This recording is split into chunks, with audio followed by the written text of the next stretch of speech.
Essa palavra, ela é purificada, foi macerada, e como um bom azeite extra virgem, ou como um bom vinho de uma boa safra, eu quero compartilhar com vocês aquilo que o Senhor tem me ensinado a partir de processos de maceração e de esmagamento. Eu quero falar com alguém que é um homem natural, revestido de sobrenaturalidade, que é alguém comum, mas que serve a um Deus extraordinário, que é alguém improvável, mas que mesmo sem saber o porquê foi escolhido por Deus para algo maior do que poderia imaginar. Eu quero falar com alguém aqui nessa manhã, que não poderia estar onde está, viver o que vive, ter o que tem, mas sabe que tudo que viveu até aqui ainda não é nada comparado àquilo que o Senhor vai fazer a partir daqui. Alguém comigo diga amém. Já somos 14 mil famílias, Japão conectado, Albânia conectado, aleluia. O tema da mensagem de hoje fala sobre algo que a gente odeia viver, mas ama contar depois que viveu. Fala sobre algo que é amargo enquanto vivemos, mas é doce depois que contamos sobre o que vivemos. Porque todo teste é amargo enquanto se passa, mas todo testemunho é doce enquanto se conta. Eu lembro da dor de passar por provações, privações, humilhações, perseguições, traições. Mas eu lembro também, todas as vezes em que eu falo sobre o que Deus fez a partir dessas coisas, como a glória da segunda casa sempre foi maior do que a da primeira. Como a dupla honra de Deus sempre operou no lugar da minha vergonha e da minha falta. Eu quero falar nessa manhã sobre provação. O tema da mensagem de hoje é: o Senhor é a fonte de toda provação. Não, vou falar de novo. Alguém crente desse lado aqui vai queimar comigo nessa manhã. Levante as suas mãos e declara com autoridade. Mesmo que te dou a falar isso, fala com um sorriso profético no rosto. Fala: o Senhor é a fonte de toda provação. Quando eu entendo provação como uma linguagem do céu antes de uma promoção, eu entendo que todas as vezes que o Senhor me alinha para algo maior do que eu já vivia até então. Eu entendo que correção é cuidado e não punição. Eu entendo que provação é algo que antecede uma próxima estação. E é interessante quando a gente entende o que de fato é uma provação e de onde elas vêm e o propósito pelo qual elas vêm, a gente começa a ficar um pouco mais atento. E eu confesso que em várias estações, diante de algumas provações, eu me preocupo, eu às vezes me abato. Mas quando eu lembro que a provação vem de Deus e não do inferno, isso acalma o meu coração, isso me enche de esperança em relação ao meu futuro. Guarda esse nome de Jesus. Todas as vezes que o inferno se levanta contra você, não é para te provar, é para te destruir. Mas todas as vezes que o Senhor permite que alguma provação venha sobre você, não é para te destruir, é para te elevar. Deus está preparando o teu caráter para suportar o peso da nova unção que está a caminho. Alguém me ajuda a pregar em nome de Jesus? Fala para quem está do seu lado: você precisa de caráter para sustentar a unção. Você precisa de caráter para sustentar a unção. É como um herdeiro que recebe muito do pai, mas não recebeu do pai caráter ou estrutura para saber se portar com muito que recebeu. A culpa é do menino, que a vida inteira foi feito menino, ou a responsabilidade é do pai, que sendo grande não fez em casa um menino se tornar um homem grande para receber o que ele receberia no seu futuro. A gente precisa entender que Deus, como um bom pai, como a essência da paternidade perfeita, Deus como um bom pai que zela pelos filhos e sabe corrigi-los e alinhá-los, Deus como um bom pai que é zeloso para não derramar sobre você algo que vai se perder, ou se dissolver, ou se diluir. Deus como um bom pai que, conhecendo a natureza da odre e conhecendo a força do vinho, não vai despejá-lo em lugar que pode fazer com que ela venha a implodir.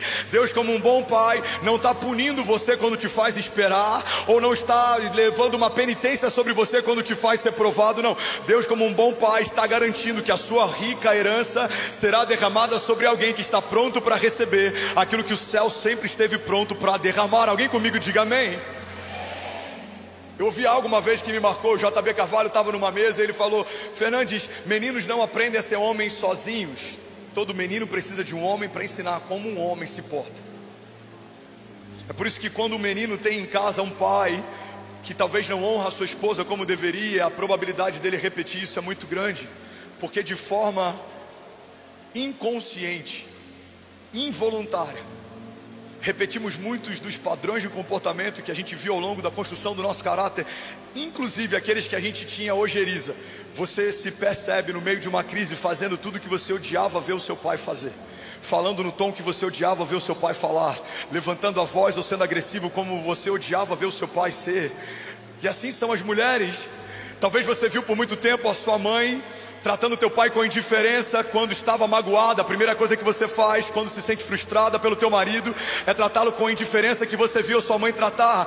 Talvez você achava horrível ver a forma como a sua mãe desonrava o teu pai na presença de amigos, mas quando você está chateada, a primeira coisa que você faz com o teu marido agora no teu tempo adulto é desonrá-lo, porque os padrões de repetição, de comportamento, se eles não forem quebrados ou ressignificados, eles serão repetidos. E é por isso que o Senhor, por amar tanto você e por saber o que você não tem para a próxima estação, para aquilo que Ele ainda vai te dar, Ele precisa em alguns momentos quebrar você, refazer você, restaurar você, para que esse novo vaso não tenha mais as antigas rachaduras, para então receber um novo vinho, um novo óleo. Alguém pronto para isso? Levante as mãos e diga: eu sei que o meu Pai sabe o que me falta, e toda aprovação me prepara para algo novo.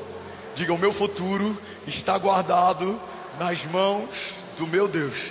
Ele sabe o que eu preciso, Ele sabe o que me falta, Ele sabe o que me espera, e eu preciso descansar na certeza de que Deus continua sendo Deus, de que Deus continua sendo bom.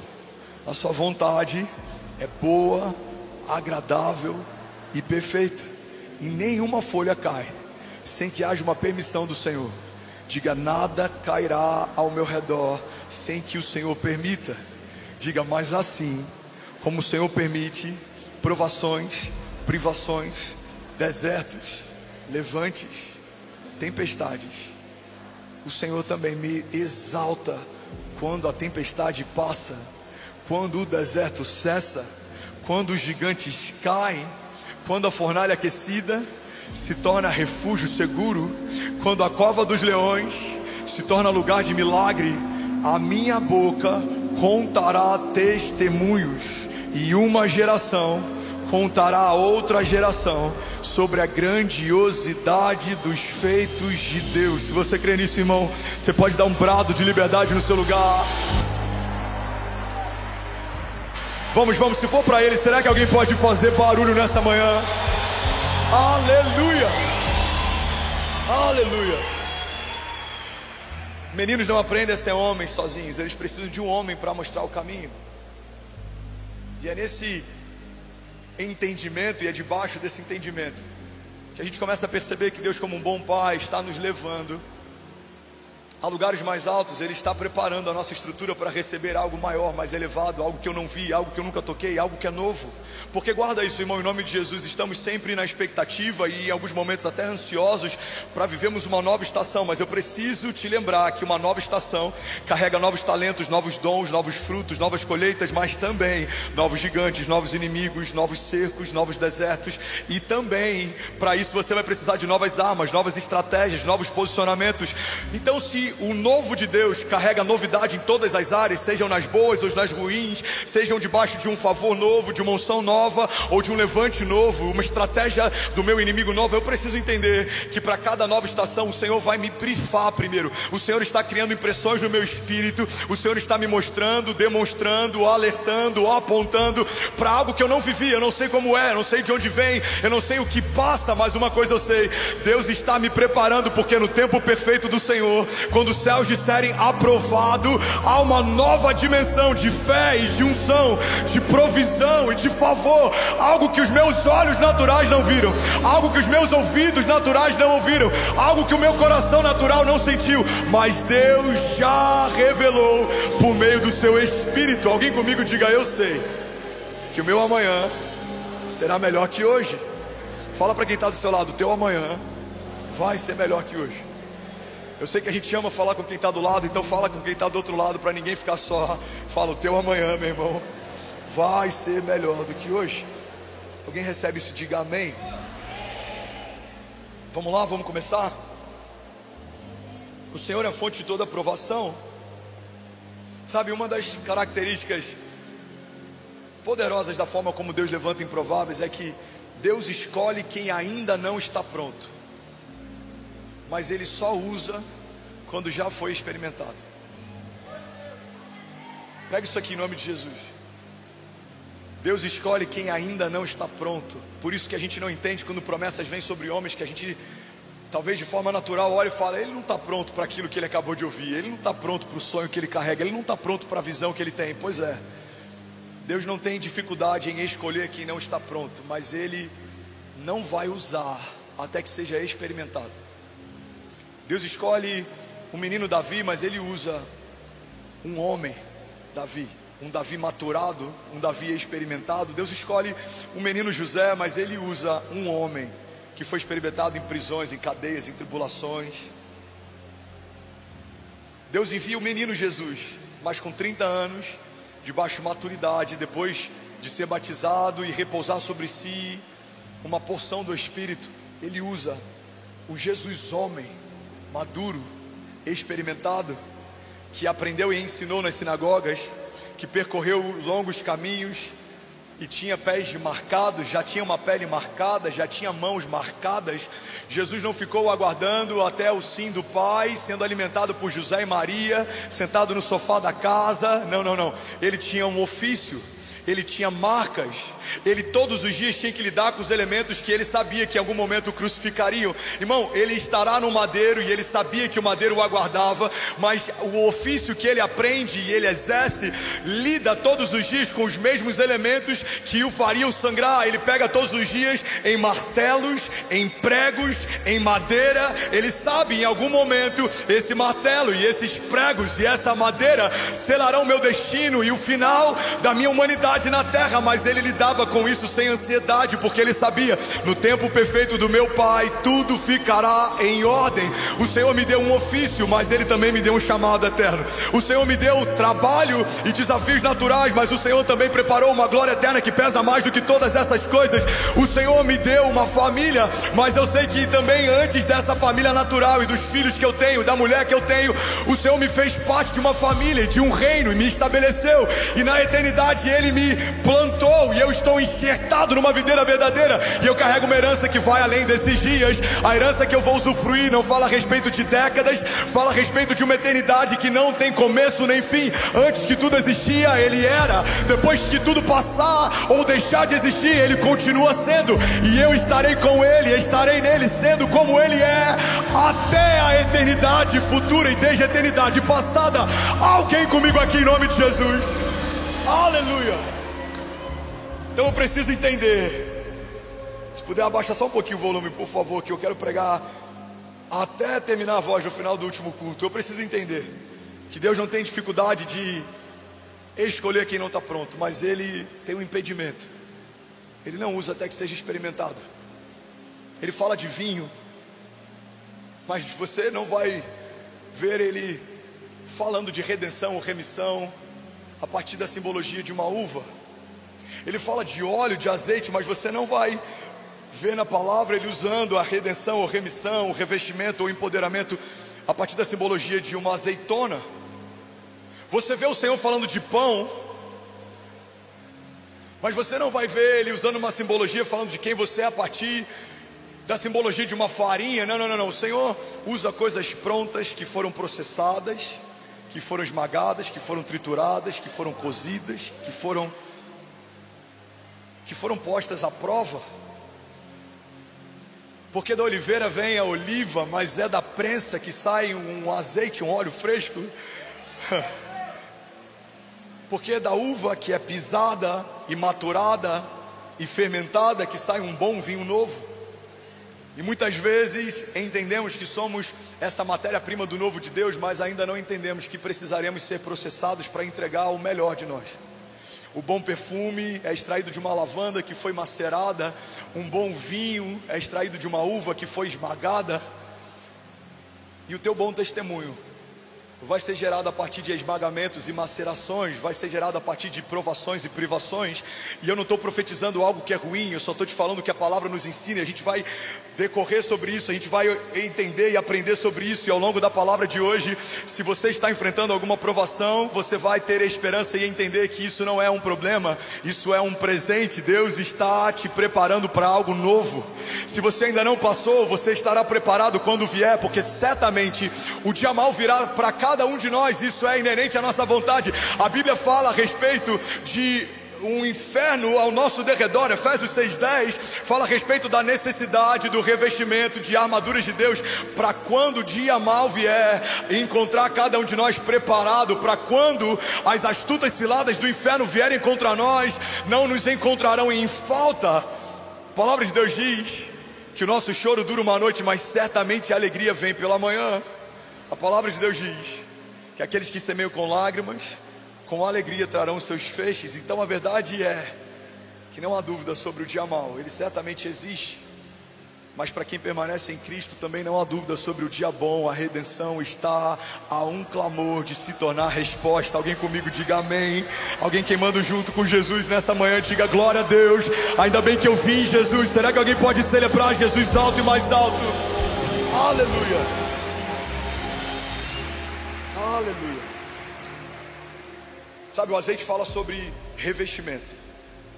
Azeite fala sobre autoridade. Azeite fala sobre governo, poder. O óleo foi colocado em vários momentos ao longo da história bíblica. Foi colocado sobre sacerdotes, e a partir de profetas foi colocado sobre reis. O óleo foi colocado sobre doentes, no Antigo e no Novo Testamento. Os presbíteros derramavam óleo sobre enfermos, para que a partir desse toque e dessa unção fossem curados. O óleo foi colocado para iluminar, era colocado em candeias para que a partir da combustão ele gerasse luz onde não havia luz. E por isso as noivas prudentes precisavam guardar o óleo além da medida necessária, para que não fossem encontradas em falta. O óleo foi colocado na cabeça das ovelhas para que as moscas não repousassem sobre feridas que ainda estavam abertas. O óleo também foi utilizado em guerreiros para que os seus opositores, quando tentassem agarrá-los, não conseguissem pegá-los. Você está escorregadinho em meio a batalhas quando o inferno tenta te pegar, porque você está encharcado de óleo, do alto da cabeça à planta dos pés. Há um óleo fresco derramado sobre você. Você se tornou agora alguém imparável. Em Jesus você é mais do que vencedor. Em Jesus você tem autoridade e governo. E há uma diferença entre poder e autoridade. Fomos revestidos de ambas. Poder significa quando você está encharcado de algo que libera um destino, ou que afeta uma matéria, ou que estabelece uma nova natureza. É como dínamo, é como dunamis. Quando algo acontece, a natureza precisa se submeter ao sobrenatural. Isso é poder. E autoridade, pastor? Autoridade é poder de mando. Manda quem pode, obedece quem tem juízo. É quando debaixo do poder que há no nome de Jesus e da autoridade que lhe foi confiada como Filho de Deus, encharcado de um óleo fresco, você ordena e tudo que é natural ou sobrenatural lhe obedece. Jesus disse: eu darei à minha igreja a chave do reino, e aquilo que ligarem na terra será ligado nos céus, e aquilo que desligarem na terra será desligado nos céus.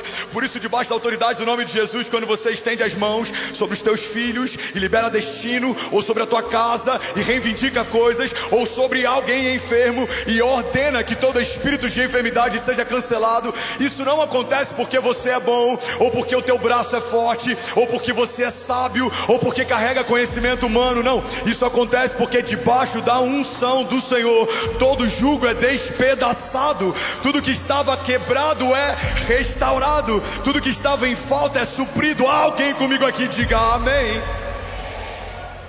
Agora o vinho representa a alegria. O vinho representa renovação, renovo. Em outros momentos o vinho representa nova natureza, uma nova história, uma nova pessoa vivendo um novo tempo debaixo de um vinho novo. A gente vê uma passagem em que um homem chamado de bom samaritano encontra alguém morto, quase morto, ferido e roubado no meio de um caminho.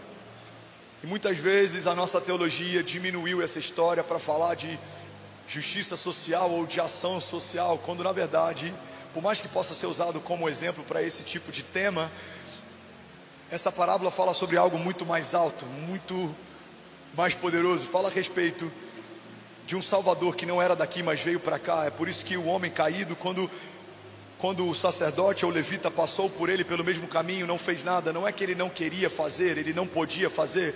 Um homem caído não poderia salvar outro homem em queda. Um homem perdido não poderia salvar outro homem que estava perdido. Então Deus enviou o seu próprio Filho, o Verbo encarnado, fruto de uma semente incorruptível, que não saiu de um homem, mas do próprio Espírito Santo de Deus, sendo gerado dentro de um ventre virgem que nunca tinha sido visitado. Então esse homem, vindo de um outro caminho, como estrangeiro, ele encontra a criação caída, ferida, quase morta, e ele então tem compaixão, e ele então tem empatia, e ele então derrama sobre esse homem duas coisas: óleo e vinho. Porque é isso que você precisa. Você não precisa, irmão, de nada que não venha de Deus para você. Você não precisa de nada que venha da mão de um homem para você. Mas você precisa. A tua vida depende de vinho novo e óleo fresco. Porque é isso que sara feridas, é isso que redime você do teu pecado, é isso que restaura a tua sorte, alegra o teu coração, é isso que renova o teu interior. Então um bom samaritano, um estrangeiro, um homem que veio por um outro caminho, encontrando a criação caída, derrama sobre as feridas abertas vinho novo e óleo fresco, e leva até uma hospedaria e paga o preço e dá uma ordem, cuida dele e deixa um recado: eu vou voltar para buscá-lo. Essa é a minha história e a sua. E na minha história e na sua, se não tiver óleo, os dias não serão alegres. Você pode se tornar seco. Ninguém consegue comer um pão a vida inteira sem beber algo junto. Você vai ficar entalado. E esse é o desafio de muitas pessoas que se alimentam da palavra, mas não estão debaixo do poder. Começa a ter tanta vaidade em relação ao quanto de versículos conhece, ou quanto de profundidade teológica tem, mas sem o revestimento de poder, você está em sérios perigos. Agora também há aqueles que, encantados pelo poder do vinho novo, acabam se embriagando e querem só poder, mas não tem fundamento, não tem profundidade, não conhecem as promessas, não entendem a história, não ouviram sobre o futuro. Isso também é poderoso, mas só vinho é muito perigoso. Você precisa de pão e vinho para que tenha alicerces, mas também caminhe debaixo de autoridade, para que tenha fundamentos, mas também caminhe debaixo de sobrenaturalidade, para que você tenha história e bagagem, mas também caminhe debaixo de uma expectativa pela liberação do novo de Deus. Essa é a mesa que Melquisedeque provê, essa é a mesa que o bom pastor provê depois que a gente enfrenta vales de sombra e morte. A Bíblia fala que a gente pode enfrentá-los e ainda assim não temeremos mal algum. A Bíblia fala que mesmo que haja vale de sombra e morte ao nosso redor, há um bom pastor que nos leva mansamente em águas tranquilas, que nos guia em pastos verdejantes, e ao final dessa trajetória há uma mesa preparada pelo Senhor para nós. E nessa mesa tem pão, e nessa mesa tem vinho. Essa mesa não tem trigo, essa mesa não tem uva, essa mesa tem pão e vinho. Essa mesa tem óleo derramado sobre a tua cabeça. A Bíblia diz: o Senhor prepara uma mesa para mim na presença dos meus inimigos, e Ele me honra ungindo a minha cabeça com óleo. Seria estranho estar assentado numa mesa preparada pelo Senhor e uma dezena de azeitonas sendo derramadas sobre a minha cabeça. Ou ter sede pelo vinho novo de Deus e apresentar um cálice e uma porção de uvas ser derramado sobre ela. Ou ter fome e, na expectativa pelo pão da vida, um ramo de trigos cair do céu. Ele não é o trigo que desceu do céu, ele é o pão que desceu do céu. Ele não é a uva nova, ele fala sobre um vinho novo. Vamos, alguém aqui? Ele não fala sobre uma azeitona fresca, ele fala sobre um óleo fresco. E a pergunta que eu e você precisamos nos fazer em toda a estação de provação é: por que em algum momento eu acreditei que Deus me usaria sem antes me experimentar? Ele está macerando você para que saia o que é seu e fique só o que é dele. Ele está macerando você para que saia o teu pior e fique só o melhor dele. Eu não sei você, mas a experiência de comer uma azeitona com caroço é péssima. Eu não sei você, mas eu amo quando ela já vem sem o caroço. E eu imagino que em muitos momentos a gente espera que Deus nos use exatamente assim, mas Ele está tirando o caroço, Ele está tirando a pior parte, Ele está tirando o que ainda é seu, Ele está tirando o que ainda tem o teu cheiro, Ele está tirando o que ainda está debaixo da tua vontade, para que fique só o que tem o cheiro dEle, para que fique só o que corrobora com a vontade dEle. Então não é mais sobre você, agora é sobre Cristo em você. Agora não é mais sobre a tua vontade, agora é sobre a vontade de Deus em você. Vamos, alguém comigo aqui? Agora não é mais sobre os teus planos, é sobre os meus planos. Eu bem sei os pensamentos que tenho a respeito de vocês, diz o Senhor, pensamentos de paz e não de mal, para te dar o fim que você deseja. Irmão, essa palavra é liberada sobre um povo que está a caminho de um cativeiro. Essa palavra é liberada sobre o Senhor para trazer a memória de um povo que está sendo levado escravo. Ele está dizendo: o caminho não é o melhor, mas o destino é. O caminho não é o mais leve, mas o final da história é. Ele está dizendo: eu sei os pensamentos que tenho a respeito de vocês. E aí ele completa dizendo: para lhe dar o fim que você deseja. Nem sempre o caminho é o caminho que eu desejo, nem sempre o deserto é o deserto que eu desejo, mas se eu não desanimar no meio do caminho, o final é o final que eu desejo. Deus tem caminhos de paz e não de mal, Deus tem caminhos de vida e não de morte. O Senhor tem palavras de futuro e não de passado. O Senhor tem promessas para liberar sobre alguém que no tempo da provação não será encontrado em falta. Você vai permanecer, você vai confiar, você vai descansar, mesmo que os ventos te façam ter medo. Você sabe, há alguém que a palavra liberada da boca dele aquieta o mar, acalma os ventos. Quem é esse que até o vento e o mar lhe obedecem? É o Deus que me viu primeiro, é aquele que me chamou pelo nome, é aquele que está me transformando de uma azeitona em um óleo, de uma uva em um vinho, de um trigo em um pão. E esse pão vai ser partido muitas vezes, porque só há multiplicação em algo que antes foi partido. E é esse entendimento e essa dinâmica que a gente vê quando Jesus, para alimentar uma multidão, parte o pão e dá graças antes desse pão se multiplicar. A Bíblia diz que ele pega 5 pães e 2 peixinhos. A Bíblia não fala a respeito de um peixe partido, mas a Bíblia fala sobre um pão partido. A Bíblia fala que ele, tomando então os pães e os peixes, ele parte o pão e dá graça. E a partir de um pão que se partiu e de uma graça que se deu, há multiplicação. Irmão, guarda isso em nome de Jesus. Eu falo debaixo da unção do Espírito. Eu sinto uma graça diferente aqui nessa manhã. Tem coisas que ainda não foram multiplicadas na nossa história porque ainda não foram partidas. Isso em todas as áreas. Todas as áreas. A área financeira, por exemplo, é ativada a partir da entrega, não da conquista. Você pode ter conquistado muitas coisas, mas você prospera biblicamente a partir da tua entrega. Então não é uma conquista extraordinária que me faz ser próspero debaixo dos céus. É uma entrega extraordinária que me faz chamar a atenção de Deus. É quando eu entrego muito. Aquele que muito semeia, muito colherá. É quando Abraão entrega o filho que sonhou por muito tempo e parecia que nunca receberia. É quando Davi, que está sonhando preparar uma casa para Deus, ele recolhe muitas pedras preciosas, tesouros, ouro, prata, e na hora de apresentar o Senhor debaixo de um temor santo, ele fala: quem sou eu? Ou quem é o meu povo? Para que te possa oferecer coisa alguma, tudo é teu. Quando eu parto o que eu tenho, o céu multiplica o que eu tinha. Jesus é partido antes da redenção ser manifesta.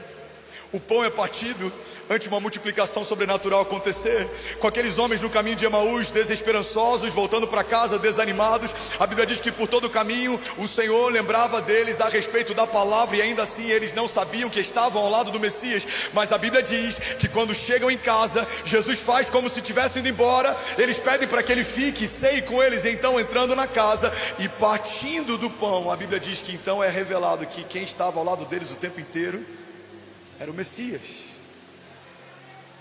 Se não houvesse o convite, irmão, pega isso em nome de Jesus. Isso Deus acabou de falar comigo e pode falar com alguém. Se não houvesse o convite naquele dia, mesmo tendo caminhado por longo caminho, não teriam ainda a revelação de que Jesus estava tão próximo. Tem gente que está caminhando ao lado dele há muito tempo e ainda não teve revelações a respeito de quem ele é, porque por mais que você tenha caminhado, você ainda não partiu o pão com ele. Ele se revela ao partir do pão, ele se revela no meio da partilha, ele se revela quando algo está sendo quebrado, porque aos nossos olhos algo quebrado é ruim, mas aos olhos de Deus algo quebrado é algo pronto para ser refeito, como ele faria desde o princípio. Sabe, tem uma técnica japonesa de vasos que eram muito caros. Esses vasos de porcelana fina, eles eram quebrados e não poderiam ser restaurados, eles perdiam valor. E aí então algum artesão, algum tempo atrás, criou uma técnica, que eu não vou falar porque com certeza eu vou falar errado, mas é alguma coisa como Xing Ling, Feng Shui, não sei, alguma coisa. Você procura depois no Google. Eles começaram a usar ouro para soldar os cacos. E aí um fenômeno acontece. Todos os vasos que um dia foram quebrados e foram restaurados com juntas de ouro passaram a valer mais do que os vasos que nunca se quebraram. As pessoas começaram a ter mais valor e atribuir valor em algo que um artesão refez do que algo que foi feito e nunca se refez. E eu lembro que quando eu li sobre isso a primeira vez, isso explodiu a minha mente, porque isso é a minha história e a sua. O André que nunca se quebrou significa que é um André que nunca foi refeito. O André que nunca se partiu significa que é um André que nunca foi restaurado. Mas o André quebrado, partido em cacos, está na casa do oleiro, e nesse lugar não há lixeira. Toda a matéria-prima daquilo que Deus ainda vai fazer está nos cacos daquilo que o Senhor permitiu que fosse quebrado. Então ele junta os cacos e ele refaz numa medida nova, para que a tua nova, o teu novo desenho, o teu novo design agora esteja pronto para receber uma nova porção de óleo. Quem sabe o design que você carregava não suportaria a nova porção de óleo, de vinho que Ele quer derramar. Quem sabe o Senhor está expandindo as bordas para que não se esvaia, ou o Senhor está fechando brechas para que você não perca, ou o Senhor está fazendo uma alça mais forte para que Ele te sustente mais. Eu não sei o que Ele está fazendo, mas uma coisa eu sei: o novo design de Deus para esse novo tempo é melhor do que o design anterior para um tempo passado. Eu não sei por que a gente entende isso quando o tema é iPhone. Eu sei que toda atualização me leva para um lugar melhor, e a gente entende isso quando o tema é o carro que eu gosto, lançou um novo modelo, e se eu posso, eu quero trocar o modelo antigo, porque eu acredito que o modelo novo traz novas coisas. Eu quero que você entenda, irmão, que na linha de montagem do céu Ele te fez, mas quando o pecado entrou, isso te deformou. Mas quando Jesus chegou, isso te transformou. Você tinha uma forma, porque guarda isso, Deus te forma no jardim, o pecado te deforma depois do jardim, mas Cristo te transforma e você se torna jardim. Você foi quebrado, refeito, quebrado de novo, refeito de novo, quebrado de novo, refeito de novo, porque a cada nova estação o Senhor quer atribuir a você um novo vinho, um novo óleo, novas fontes. E é para esse lugar que a gente está indo, cada vez mais, menos de você e mais dele. Cada vez mais, menos de você e mais dele. Alguém pega isso aqui, eu estou profetizando. Cada vez mais, menos de você e mais dele. Levante suas mãos, feche seus olhos e comece a declarar isso de forma profética. Diga: cada vez mais, menos de mim e mais dele. Comece a profetizar isso nessa manhã.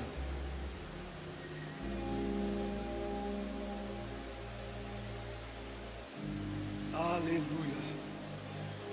Aleluia, você está comigo? Diga amém.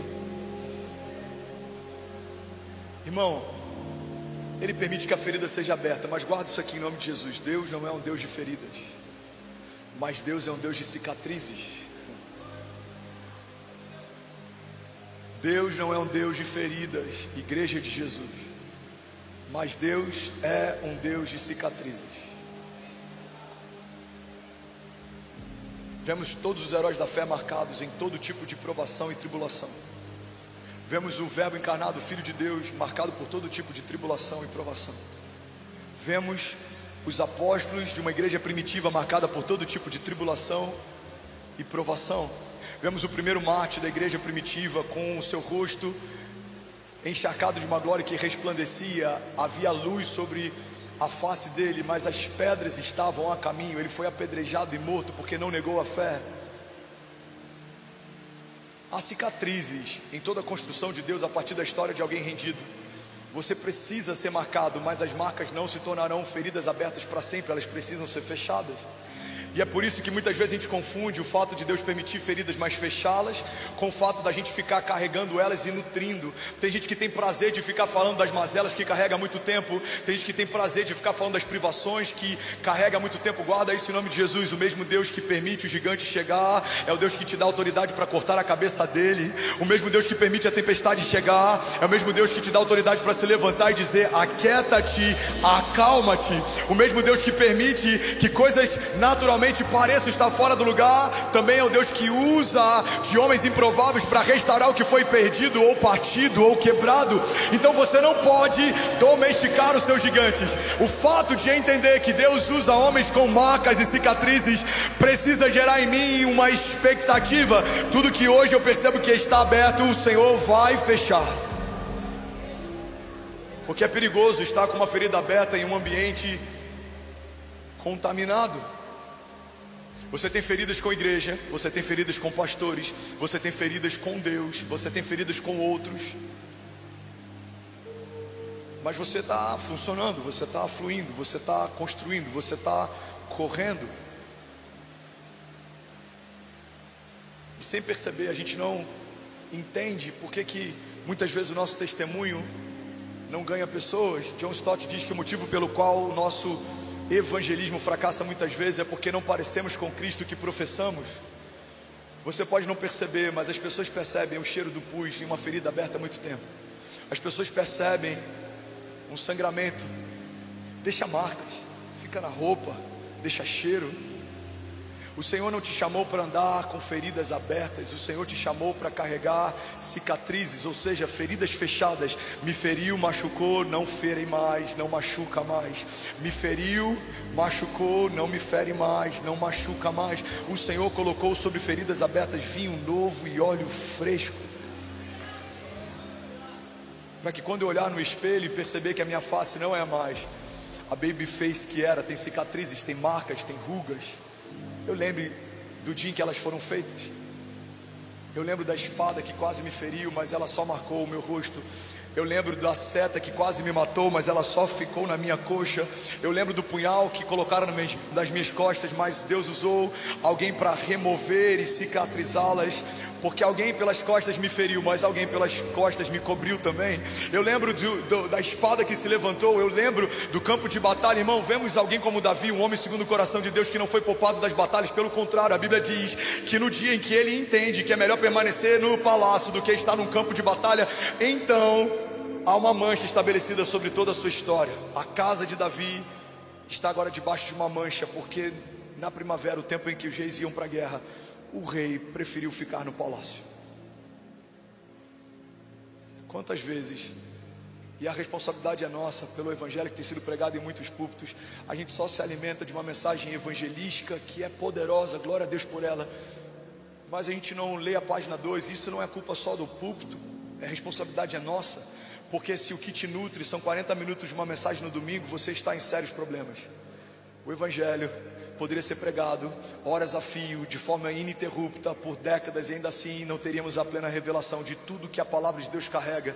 Como eu posso acreditar que 40 minutos de uma mensagem que tem o propósito também de lançar as redes no final da pregação pode me alimentar a ponto de eu ter todos os fundamentos da fé para não sucumbir no dia mal? Tem muita gente em crise com o evangelho, quando na verdade você só conhece uma pequena parte, uma pequena faceta do evangelho. O evangelho fala a respeito de um Deus que faz infinitamente mais do que tudo que pedimos ou pensamos, mas o evangelho também fala a respeito de um Deus que teve prazer de esmagar o pecado que estava sobre o seu filho quando foi feito o pecado colocado sobre o madeiro. O evangelho fala a respeito do milagre da justificação, quando o que era bendito foi feito maldito, quando o que era próspero foi feito escasso, quando o que era filho foi feito escravo. Então aqueles que eram escravos puderam ser feitos filhos de Deus, aqueles que estavam cativos puderam ser libertos. Mas isso aconteceu no cenário de dor e de sangue e de humilhação e de rejeição e de traição. Jesus não foi levado ao céu sem antes ser ferido na terra.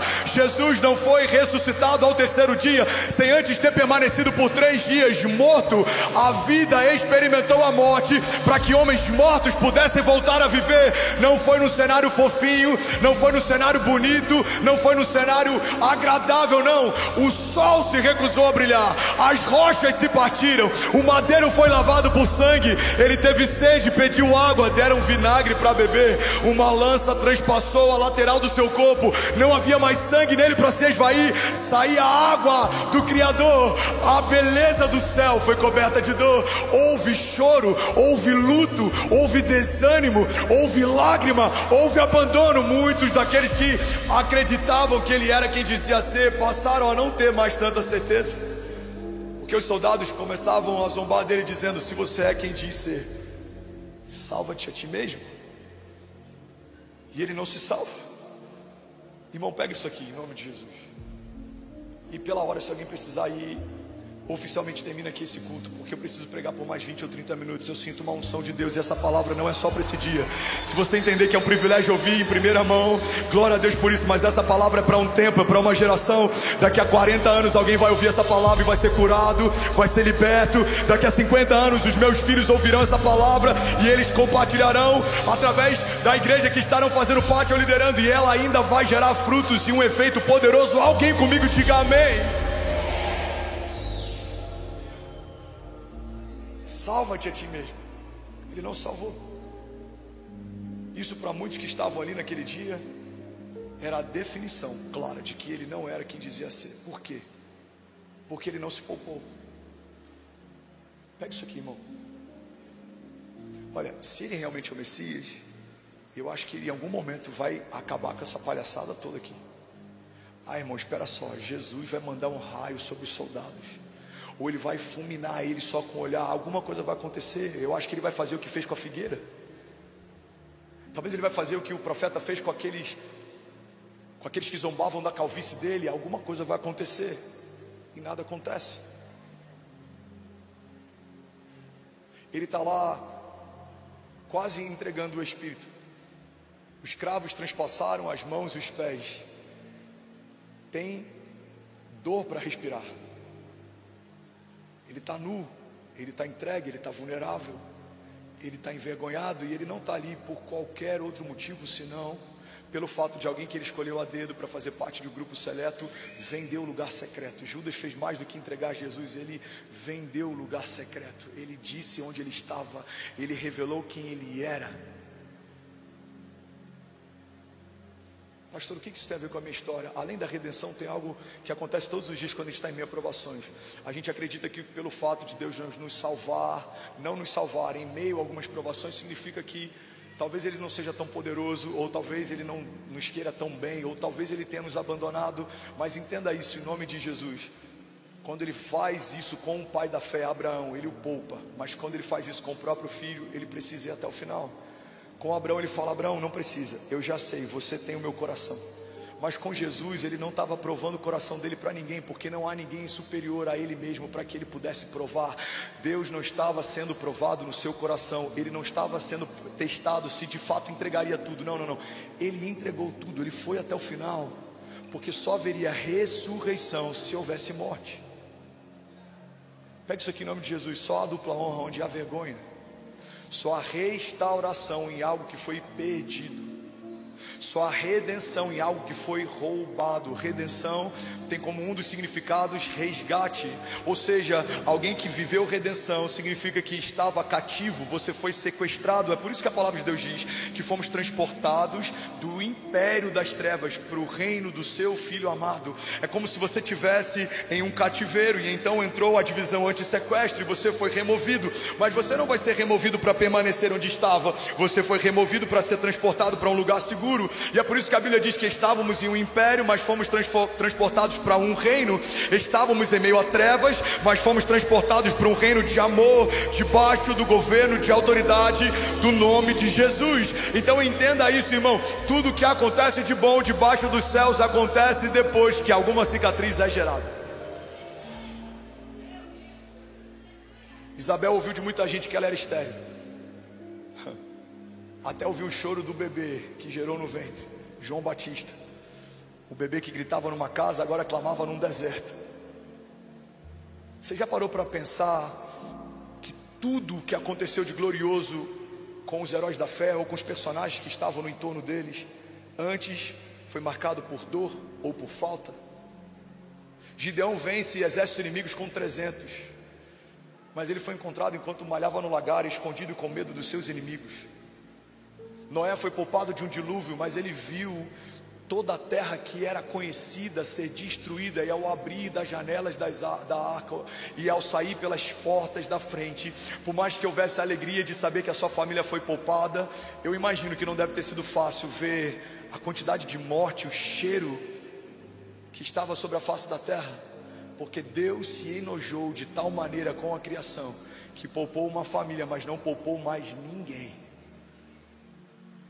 É incrível a ideia de ser poupado, mas deve ser horrível a ideia de chegar com Kezinha, Berício, Cecília e Chloe e ver todo o rebanho que Deus me confiou sem vida. Você consegue imaginar isso?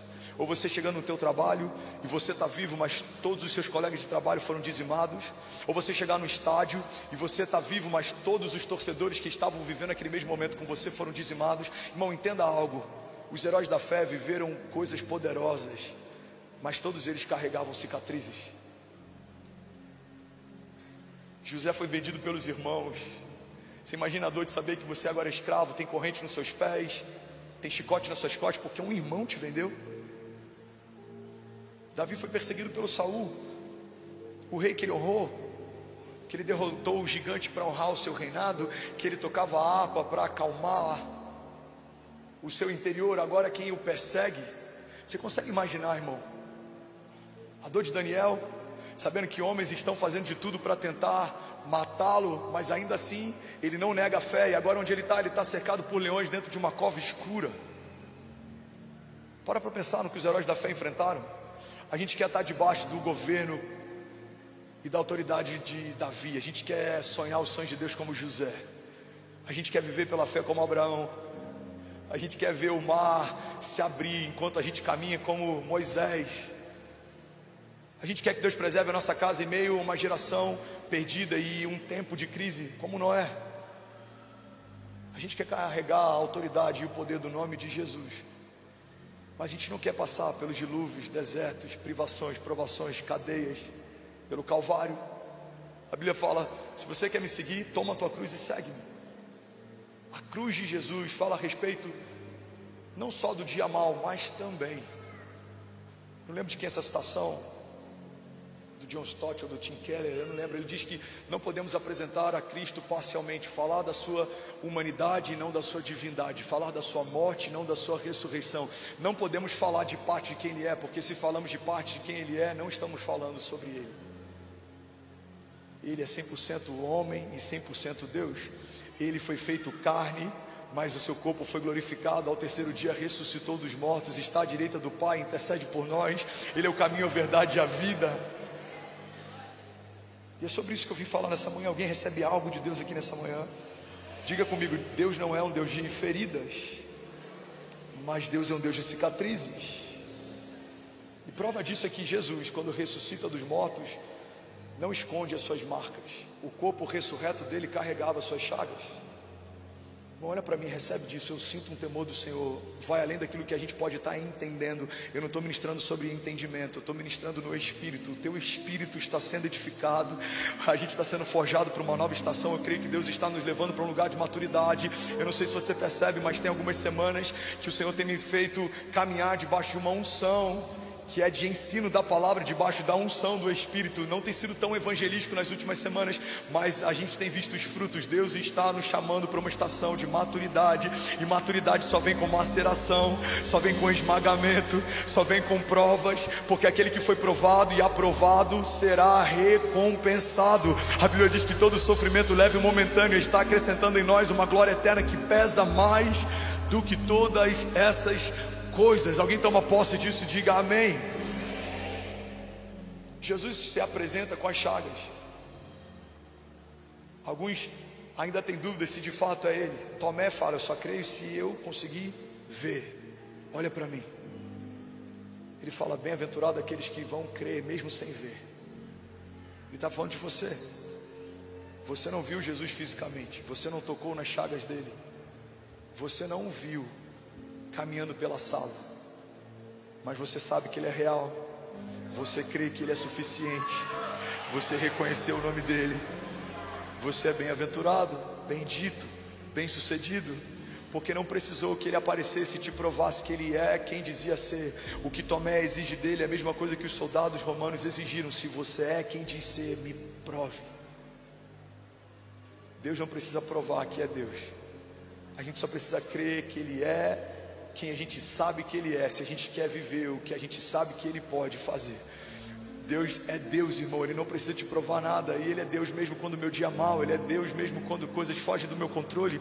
Ele é Deus mesmo quando as minhas perguntas não são respondidas. Ele é Deus mesmo quando coisas não são como eu gostaria que fossem. Ele é Deus mesmo quando o meu schedule é contrariado. Ele é Deus mesmo quando a minha agenda é surpreendida. Mesmo quando um Covid aparece no meio de uma estação que talvez não era o que você desejava naquele tempo, mas Deus fez coisas poderosas na terra, mesmo em meio a provações, privações, a levantes, a desertos. E eu quero profetizar em nome de Jesus: você não desanimará, mesmo que haja provação. Essa provação é para te levar para um lugar mais alto. O Senhor está te tornando mais forte.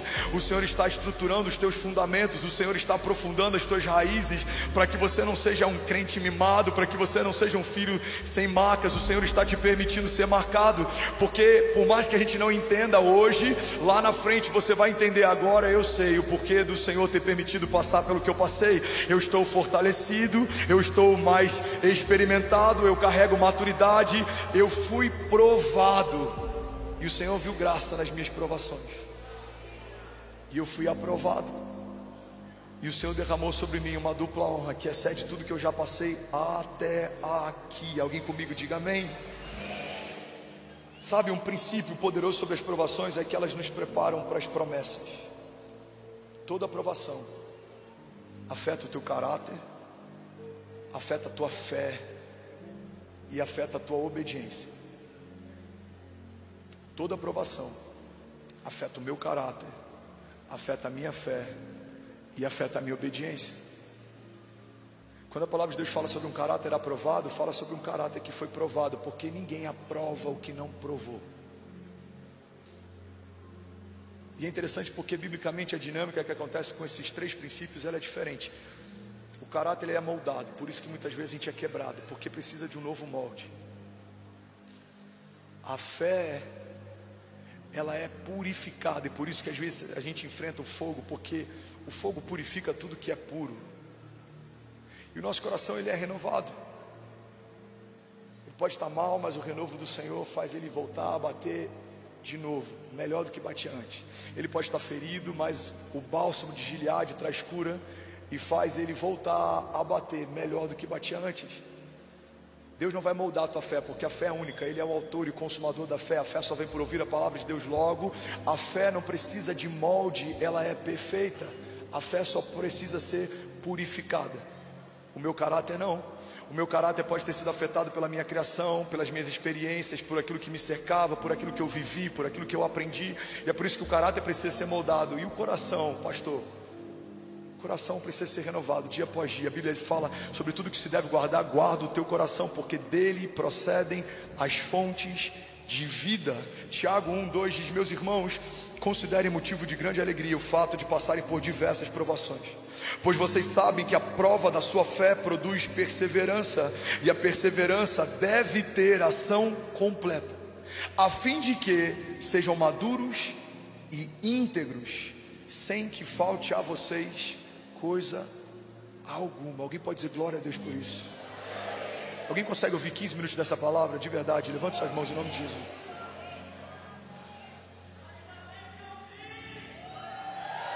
Aleluia, aleluia, aleluia. Bendito é o teu nome, Jesus. Aleluia. Pastor, eu estou com fome. Jejua 1 hora, 1 horinha a mais para você almoçar, não vai mudar nada. Pastor, eu tenho um compromisso. Avisa, os céus estão abertos. Tem um livro chamado Caçadores de Deus, e esse livro fala a respeito de um culto que não terminou. a presença do Senhor invadiu o lugar, a glória invadiu a casa. E aí eles ficaram lá por 1 hora, 2 horas, 5 horas, 8 horas. Daqui a pouco a secretária chama o pastor no dia seguinte pela manhã, e ela fala: tem gente batendo na porta, tem gente ligando, querendo entender o que está acontecendo, o que a gente faz? Ele fala: avisa que estamos ocupados demais com os céus abertos. Sabe, a gente ama ler esse livro, mas a minha dúvida é: se o Senhor quiser fazer algum dia algo parecido em Alphaville, nós seremos daqueles que ficaram e contarão o que viveram, ou seremos daqueles que saíram e perguntarão para quem ficou como foi? Será que de fato em algum momento abriríamos mão de meia hora a mais para ouvir o que Deus está fazendo, para que o nosso espírito receba daquilo que os céus está derramando?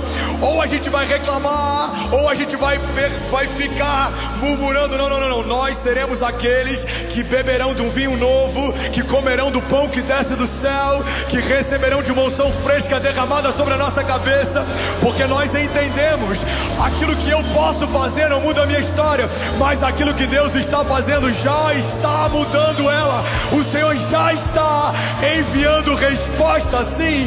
O Senhor já está fazendo uma coisa nova. Vejam, diz o Senhor: eu estou fazendo uma coisa nova.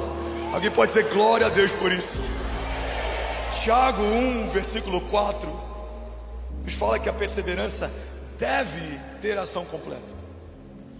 E o propósito, logo em seguida ele diz: a fim de que, ou seja, com o propósito de que vocês se tornem maduros e íntegros, sem que lhe falte coisa alguma. Irmão, a Bíblia está falando de maturidade e integridade como duas coisas distintas. Eu preciso entender que maturidade, ela pode gerar integridade, mas nem sempre. Tem gente madura, viveu muita coisa, mas ainda lhes falta muita coisa. A Bíblia fala que a perseverança deve ter ação completa, com o propósito de que nos tornemos maduros, ou seja, experimentados, homens de dores, cicatrizes, e também íntegros, ou seja, nada nos falta, suficientes, plenos. O que é plenitude? Plenitude não é a ausência de falta, mas é falta suprida. Eu tinha faltas, mas o Senhor me supriu. Eu tinha dores, mas o Senhor me curou. Eu tinha reclamações, mas o Senhor me redimiu. Então, eu me tornei inteiro, íntegro, pleno, maduro, perfeito, para que o Senhor não me encontre em falta, para que o Senhor veja em mim a possibilidade de me dar mais, porque o Senhor que acrescenta talentos também volta para a prestação de contas. A Bíblia fala de um Senhor que distribuiu dons e talentos, e isso eu quero que você entenda que tem a ver com tudo que você carrega de bom. Tudo que você carrega de bom é Cristo em você. Tudo que você carrega de mal é só você. Você é criativo, Ele é o Deus criativo. Criatividade significa atividade de criar, atividade de estabelecer o que não existe. Você é amoroso, você só ama porque Ele te amou primeiro. O que a palavra de Deus diz: amamos porque Ele nos amou primeiro. Você tem fé, a fé que você tem é Ele que te deu. Ele é o autor e consumador dela, é Ele quem entrega e concede. Você é ousado, é o Senhor que te fez ousado. O Senhor não nos deu o espírito de covardia, mas de poder, amor e equilíbrio. Você é um sonhador. Se você é um filho de Deus, você só pode necessariamente sonhar os sonhos de Deus. Logo, o sonho que você carrega não é seu, é dele. Você, como uma mulher que gera no ventre algo que, por mais que esteja em si, não é seu. O filho não é a extensão do seu corpo. E essa é a agenda que o inferno tem gerado para nos fazer entender que aborto é algo aceitável. Quando uma mulher gera, o ventre agora é só o hospedeiro, mas a criança é uma vida à parte, é individual. A salvação dela é individual, as promessas dela são individuais. Logo, se a criança não é uma extensão do corpo da mãe, mas é só alguém que está ali sendo guardada para um tempo, assim também são os sonhos que Deus permite que você carregue. São sonhos de Deus em você, mas não são sobre você. Passam por você, vão carregar parte do teu cheiro, mas são os sonhos de Deus em você. O teu chamado é dele, os teus sonhos são deles, a tua unção é dele, os seus dons são deles, os teus talentos são deles, os teus recursos são dele. Então, quando eu entendo que tudo que eu tenho de bom é dele, eu preciso entender que aquilo que Ele me deu, Ele vai voltar para prestar contas. E se eu for aprovado, Ele me dará mais. Alguém levanta as mãos e declara isso em nome de Jesus. Diga: em nome de Jesus, eu não serei encontrado em falta. E tudo que o Senhor me deu, Ele multiplicará. Declara com autoridade, irmão. A gente está selando algo nessa manhã. Diga: tudo que o Senhor me deu, Ele multiplicará, sejam dons, talentos, unção, sabedoria, recursos, tesouros, sementes, saúde, ideias, tudo que o Senhor me deu, Ele multiplicará em nome de Jesus. A verdade, irmão, é que muitas vezes a dor é a pior coisa que a gente gostaria de estar vivendo, mas é uma das coisas mais poderosas que a gente poderia viver. Tem uma frase do C.S. Lewis que eu acho poderosa. Ele diz que a dor é o megafone de Deus para despertar um mundo surdo. O trecho completo dessa citação, ele fala: Deus fala em nossa consciência. Sabe quando você está fazendo algo que não deveria fazer, você sente que não deveria fazer? Deus fala na nossa consciência, mas Ele grita através das nossas dores. Quantas vezes o Senhor tentou chamar a nossa atenção através da consciência, a gente fingiu que não ouviu. Agora o Senhor está gritando através das nossas dores, e não tem como fingir que não está ouvindo. Isaías 48:10: depois de passar pelo fogo, sairá como ouro refinado. Deus não prova ninguém, André. Assinado Satanás. Olha o que a palavra de Deus diz, Salmos 11:5: o Senhor prova o justo, mas o ímpio e quem ama a injustiça, a sua alma odeia. 1 Pedro 1:6: nisso vocês exultam, ainda que agora, por um pouco tempo, devam ser entristecidos por todo tipo de provação. Assim acontece para que fiquem firmados na fé, para que seja comprovado que a fé que vocês têm, muito mais valiosa do que o ouro que perece, mesmo que refinado pelo fogo, é genuína e resultará em louvor, glória e honra quando Jesus for revelado. Alguém pode dizer glória a Deus por isso? Deuteronômio 8:2 diz: lembrem-se de como o Senhor, o seu Deus, os conduziu por todo o caminho no deserto durante esses 40 anos, para humilhá-los e pô-los à prova, a fim de conhecer as suas intenções e saber se iriam obedecer aos seus mandamentos ou não. Deixa eu só abrir um parênteses aqui. O contexto desse texto fala sobre um povo caminhando no deserto, sendo provado e as suas motivações sendo testadas. Mas nenhum deserto é em vão, nenhum teste é sem propósito. Por que Deus está provando o povo? Porque depois do teste tem uma terra prometida, tem um lugar que emana leite e mel. Depois do teste, gigantes serão vencidos e uma terra será dada a um povo como herança. Irmão, guarda isso em nome de Jesus. Antes de toda recompensa extraordinária, o Senhor permite que desertos sejam estabelecidos, porque Ele está testando nossa motivação e o quanto a gente deseja viver aquilo que o Senhor preparou. Eu não sei se você já fez isso, mas se você quer gerar no teu filho maturidade, Ei, vocês estão me ouvindo? Fica ligado. Você não vai dar para ele um presente de Natal no dia 1º de dezembro. Alguém faz isso? Você pode até antecipar no dia 22, vai. Eu confesso que eu já fiz isso algumas vezes. Mas você não vai dar no dia 25 de novembro um presente que preparou para ele, ou 2 meses antes do aniversário. Por quê? Porque a gente está ensinando para os nossos filhos que eles precisam aprender a esperar. Um dos conselhos que eu dou quando alguém está tendo problema no namoro, com um namorado ou uma namorada que não quer esperar, é exatamente isso. Pastor, a minha namorada não quer esperar. Pastor, o meu namorado não quer esperar. E eu falo, então você tem um sério problema, porque provavelmente ele ainda não viu em você alguém que vai estar junto por toda a vida. Porque alguém que sabe que terá o outro pela vida inteira consegue esperar 1 ano. Se você não quiser consumar comigo a nossa relação, nos próximos 2 meses eu estou fora. Essa pessoa não tem projeto de uma vida inteira ao teu lado, porque 2 meses podem abortar esse projeto. Ele não está pronto para esperar. A Bíblia fala que quando o Senhor pôs o povo à prova, Ele queria testar as motivações, ou seja, as provações estão testando também o quanto de fato a gente quer viver o que Deus prometeu. É como se eu falasse, Edmilson, olha, eu tenho para você esse projeto, você só precisa esperar um ano. E nesse um ano tem provação, nesse um ano tem desafios, nesse um ano tem testes. Mas o Senhor está provando, será que de fato você quer mesmo aquilo que eu te prometi? Será que de fato você quer mais do que tudo que você já quis, aquilo que eu tenho para você? É por isso que o Senhor permite que provações venham ao nosso encontro. Alguém está comigo? Diga amém. 1 Pedro 4,12. Amados, não se surpreendam com o fogo. A banda pode vir. Não se surpreendam com o fogo que surge entre vocês para prová-los, como se algo estranho estivesse acontecendo. Mas alegrem-se à medida que participam dos sofrimentos de Cristo, para que também, quando a sua glória for revelada, vocês exultem com grande alegria. Se vocês são insultados por causa do nome de Cristo, felizes são vocês, pois o Espírito da glória, o Espírito de Deus, repousa sobre vocês. Alguém comigo aqui diga glória a Deus.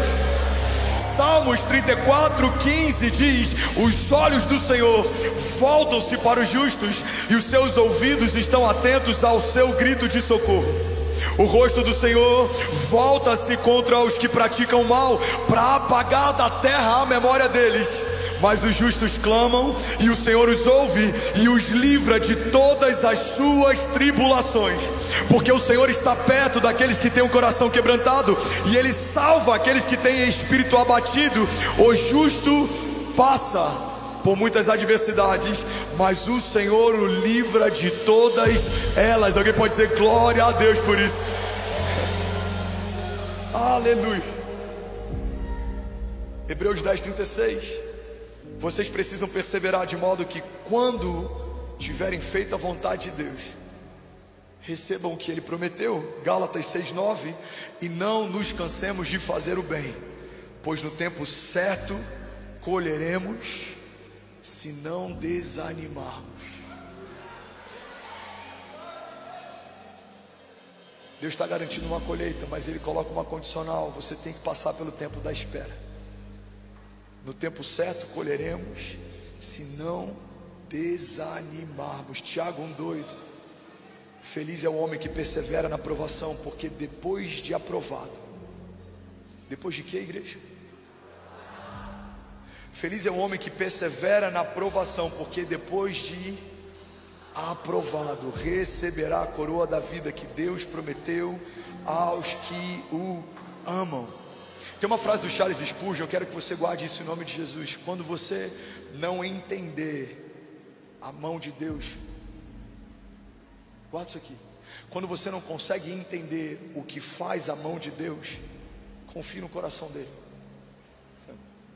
Deus, eu não entendo o porquê disso, mas eu confio no teu coração. O Senhor sabe o que é melhor para mim. Senhor, eu não consigo entender esse caminho, mas eu confio no teu coração. O Senhor sabe o que é melhor para mim. Pai, eu não consigo entender o porquê desse deserto. Pai, eu não consigo entender o porquê dessa calúnia. Pai, eu não consigo entender porquê dessa traição. Pai, eu não consigo entender porquê essa falta, mas eu confio no teu coração. Quando você não consegue entender o que faz a mão de Deus, confie no coração dele. Salmos 103:1 diz: bendiga ao Senhor a minha alma, bendiga ao Senhor todo o meu ser, bendiga ao Senhor a minha alma, e não se esqueça de nenhuma de suas bênçãos, porque é Ele que perdoa todos os seus pecados e cura todas as suas doenças. É Ele que resgata a sua vida da sepultura e o coroa de bondade e compaixão. É Ele que enche de bens a sua existência, de modo que a sua juventude se renova como a águia. Alguém pode dizer glória a Deus por isso? Tim Keller diz que a base central de segurança de um cristão não é quanto você acredita, mas é em quem você acredita. Talvez por conta de algumas provações você pode não estar tão seguro quanto já se sentiu um dia. Talvez você pode não estar tão alegre quanto já se sentiu um dia, mas não é sobre isso que você está sendo provado. Não é o quanto você acredita. A Bíblia fala que se você tiver uma fé do tamanho de um grão de mostarda, ela é suficiente para gerar árvores tão frondosas que as aves dos céus farão ninho na copa das suas folhas. A Bíblia não está perguntando o quanto você crê, mas a Bíblia está perguntando na tua provação: em quem você crê. O salmista diz: eu elevo os meus olhos aos montes, porque é de lá que vem o meu socorro. O meu socorro vem do Senhor, que fez os céus e a terra. Ele não se cansa, Ele não desanima, Ele não me abandona, Ele não se abate, Ele não é limitado, Ele é invencível, Ele é inabalável. É Ele quem guarda a cidade, apesar de haver nos portais dela um sentinela. É Ele quem edifica a minha casa, apesar das minhas mãos com muito trabalho a edificarem também. É Ele quem garante vida longa, é Ele quem me dá prosperidade, é Ele quem dá a semente ao que semeia, é Ele quem me respalda na presença dos meus inimigos, é Ele que me honra numa mesa preparada na presença deles. E em meio a toda crise e provação, em meio a todo cenário de falta, haverá um final que será melhor do que foi o teu início. Eu declaro em nome de Jesus: o teu amanhã será melhor que hoje, porque se você permanecer e não desanimar, tempos gloriosos estão a caminho. Alguém toma posse disso em nome de Jesus? Então fica de pé, eu quero profetizar sobre você. Fica de pé.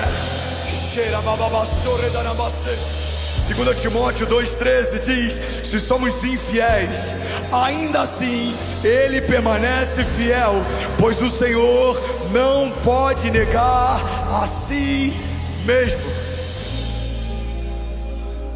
Pastor, eu estou fraco.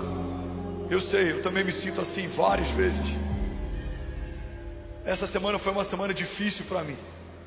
Foi uma semana em que eu me senti pressionado, esmagado.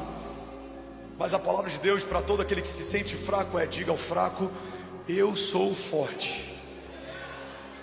Pega isso em nome de Jesus. Instrumental, pode ministrar junto comigo. Diga ao fraco, eu sou forte. Guarda isso aqui.